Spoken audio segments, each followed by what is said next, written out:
The Philadelphia Eagles won their first Lombardi Trophy last night, defeating the New England Patriots 41-33 and finally getting the monkey off their back. Super Bowl 52 was one for the ages, with endless amounts of yards and points. It was definitely not a Super Bowl for the faint of heart, nor for those who love a good defensive battle.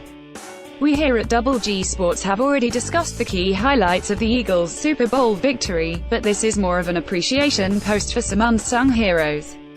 Nick Foles, Zach Ertz and Brandon Graham have been discussed 100 times over, but these other guys are also a main reason why the Eagles are Super Bowl champions. Doug Peterson's aggressive play calling. The talk coming into this game was that coach Doug Peterson wouldn't stray from his usual aggressive play calling come Super Bowl time.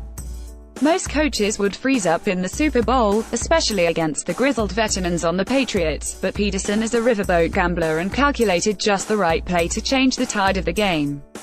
There is nothing scarier than a man with nothing to lose, and Doug Peterson coached the most important game of his life like he had nothing to lose. Fruit of Peterson's labor came with time running out in the first half.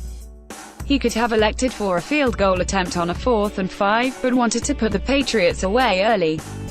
A wildcat formation and a reverse to backup tight end Trey Burton led to a wide-open Nick Foles touchdown catch in the end zone. According to Peterson, this play had been on his mind since the Bears used it back in 2014. It was a gamble that paid off tenfold because it not only caught the Patriots completely off guard but it also put them on their heels. The Patriots now knew that the Eagles would not cower like the Jaguars had done 2 weeks before.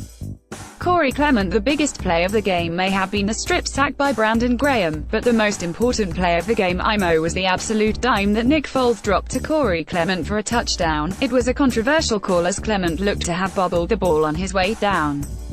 The ruling was upheld and gave the Eagles a 29-19 lead. You can judge for yourself whether it's a catch, because God knows what a catch is nowadays, but what you can't deny Clement's impact on this game. Clement had 100 receiving yards in the game, which almost matched his season total. He took over late in the season as the Darren Sproles complimentary back role and never looked back. Clutch special teams. I guess, I hate to be the bearer of bad news, but special teams were definitely not the high point of this Super Bowl. The Patriots and Eagles combined to miss 2 extra points and a field goal. Hell, even the made field goals didn't look all that convincing. However, rookie kicker Jake Elliott was able to do just enough to give the Eagles the best chance to win. He may have missed an extra point early in the game, but he hit all his field goals and was especially clutch with time winding down in the game. Elliott was able to hit a 47-yard field goal to put the Eagles up 8 with 2.5 minutes to go. It may not seem like a big deal, but missing that field goal would have completely swung the momentum back to the Patriots.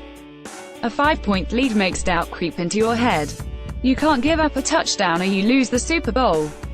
You can't just go out and play your game, you need to avoid a touchdown at all costs. At the end of the day, it was a well-deserved victory for the Eagles. It took 57 years for the Eagles to taste another championship, but from watching the footage down in Philadelphia, it looked like Eagles fans had quite the night celebrating. Philadelphia is an underdog city, and what better way to celebrate a Super Bowl victory than by celebrating the underdogs that made this victory possible. Make sure to follow all sports coverage on Twitter via @Supros22 and @DoubleGSports.